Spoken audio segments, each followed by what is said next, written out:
Sa maraming pagkakataon na ipakita natin ang ating kakayahan na manindigan para sa tama, na magmalasakit sa kapwa, na bumangon sa harap ng pagsubok.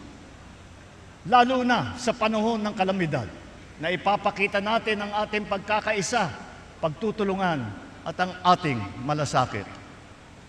Sa bawat Pilipino, ito ang aking panawagan.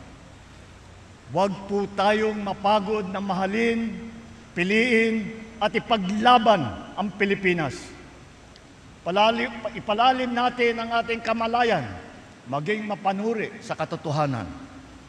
Gamitin natin sa tama ang ating kakayahan, hindi sa masama. Lumaban ng patas sa araw-araw, huwag pagsamantalahan ang pinagpaguran ng iba. At piliin natin ang ikabubuti ng bayan laban sa interes ng iilan.